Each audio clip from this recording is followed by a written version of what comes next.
कल्याण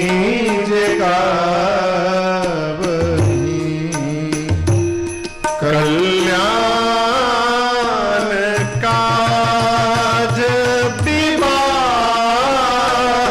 मंगल सर्वदा सुख पावहि। कल्याण काज विवाह मंगल सर्वदा सुख पावहि। सर्वदा सुख पावहि।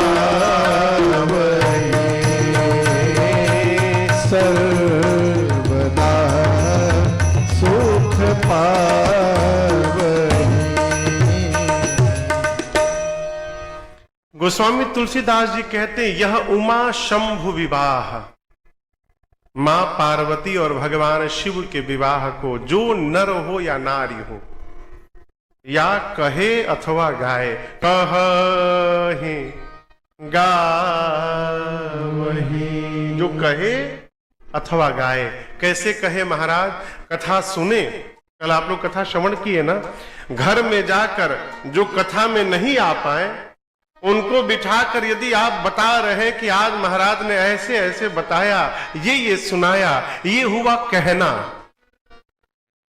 और कभी भाव जगे तो श्री रामचरितमानस जी की पोथी को खोलकर और शिव विवाह के प्रसंग के चौपाइयों को गा लेना, ये हुआ गाना। दोनों में से कोई एक काम करे तो गोस्वामी तुलसीदास जी कहते हैं उस जीव का जीवन में सर्वकाल कल्याण होगा। कि बाबा प्रसन्न हो गए, बोले क्यों आए हैं आप लोग? ब्रह्मा जी बोले प्रभु ये सभी देवता लोग इतने आनंद में है ना, बिल्कुल झूठ, कोई देवता आनंद में नहीं है।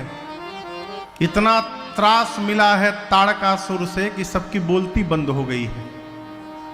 लेकिन ब्रह्मा जी देखिए कह रहे हैं कि प्रभु ये सभी देवता इतने उत्साह में हैं, अपनी आंखों से आपका विवाह देखना चाहते हैं। आपने तो भगवान राम को वचन भी दिया है। शंकर जी सब जान रहे हैं कि कितना हमारा विवाह देखे के चाहता, लेकिन देव कार्य जानकर प्रभु ने अनुमति प्रदान की है। देवता दुंदुभी बजाने लगे।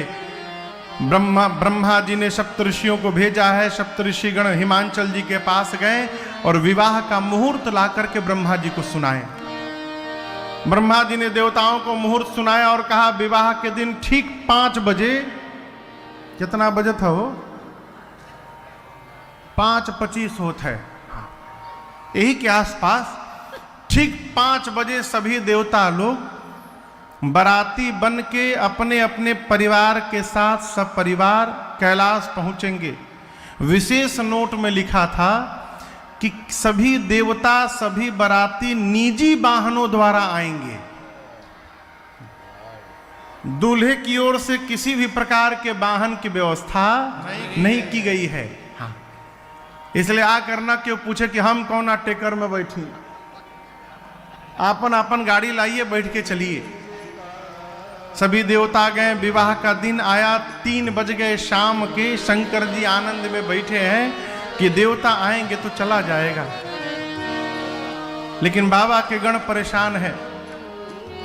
गणों ने पूछा कि प्रभु एक भी देवता आज आए नहीं। शंकर जी बोले अपना से टाइम मिले तब ना हमारी याद आई। यहाँ गोस्वामी जी कहते हैं सारे देवता लगे सवारन, सकल सुर वाहन विविध विमान, हो ही सगुन मंगल सुबद करही अप्सरा। अप्सराएं नृत्य कर रही हैं, सभी देवता अपने को सजा रहे हैं, अपनी गाड़ी सजा रहे हैं, लेकिन किसी को याद नहीं कि जिसके विवाह में चलेंगे उनको कौन सजाएगा। शंकर जी अपने गणों से कहें कि आप ही लोग सजा दीजिए। अब गण फंस गए, वो कभी जीवन में आपन श्रृंगार नहीं किए हैं। अब पहले बार में दूल्हे को सजाने को मिल गया। बाबा बैठ गए और बाबा के गण जैसा सोचते गए बाबा का श्रृंगार करते गए। अब दर्शन करिए क्या श्रृंगार कर रहे हैं। अरे श्रृंगार हो खता हो, श्रृंगार हो खता, श्रृंगार हो खता हो, श्रृंगार हो खता। शिव दुल्हा सरकार के श्रृंगार हो खता, शिव दुल्हा सरकार के श्रृंगार हो खता, हो खता। शिव दुल्हा सरकार के श्रृंगार हो खता। कंठ में जहर कांधे सांप के जहर हो खता, शिव दुल्हा सरकार के श्रृंगार हो खता।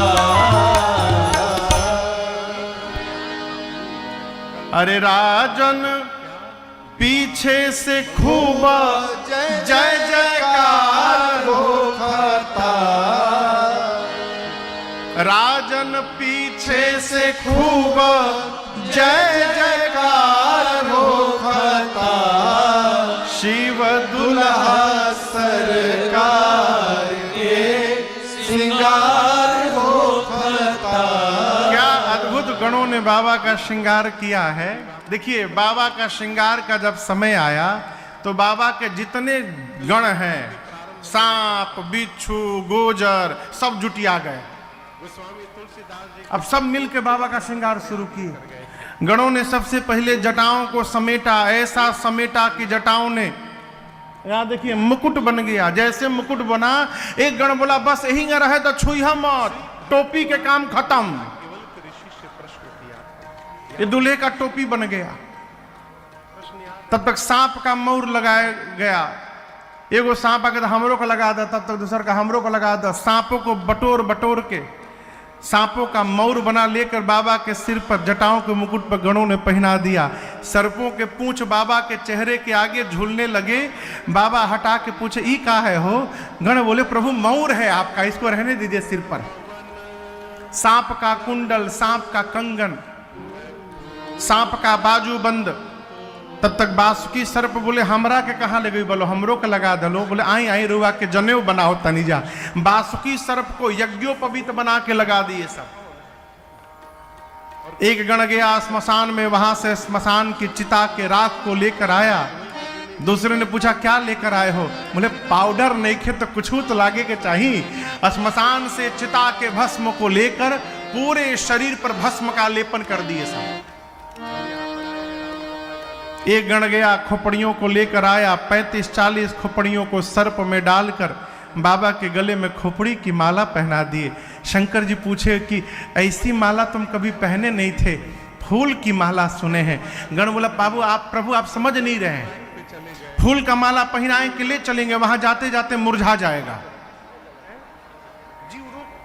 ऐसी माला लाइफ टाइम गारंटी, कभी मुरझाइबे नहीं करेगी माला ये। बाबा बोले तब ठीक है कोई बात नहीं। खोपड़ी की माला गण पहना दिए बाबा को है। ललाट पर चंद्रमा है, सिर पर गंगा है। गोस्वामी जी कहते हैं पूरे श्रृंगार में केवल 2 ही ये श्रृंगार सुंदर है। शशि ललाट सुंदर सिर गंगा। 3 नेत्र हैं, एक हाथ में त्रिशूल है, एक हाथ में डमरू है। बाबा जब खड़े भय खोपड़ी की माला पहने, सर्प का आभूषण लगाए, तब एक गण ने देखा कि दूसरे से पूछा है बाबा तो कुछ पहनबे नहीं किए हैं आज। एक गण बोला जल्दी पहनाओ कुछ। बोला क्या पहनावे, कुछ है ये नहीं है यहाँ पर। हम लोग भी वैसे ही रहते जैसे बाबा रहते, कपड़ा रहते हुए पहना दिया जाए। तो बाबा जिस बागंबर पर बैठे थे, गणों ने उसी बागंबर को लेके कमर में लपेटा और एक पतले सांप को लेकर बांधा और सांप से कहा देखो जब तक बाबा ब्याह करके लौट ना आवे तुम हिलना मत यहां से। सर्प बोला बिल्कुल नहीं हिलूंगा। अभी बाबा तैयार हुए त्रिशूल डमरू लेकर, तब तक बाबा की सवारी नंदी महाराज आ गए। कहे बाबा हम हो तैयार है चलने के लिए। बाबा नंदी पर डमरू त्रिशूल लेकर विराजमान हुए, लगे डमरू बजाने, गण नाचने लगे। बोलिए दुल्हा सरकार की जय। कर त्रिशूल और डमरू फिरा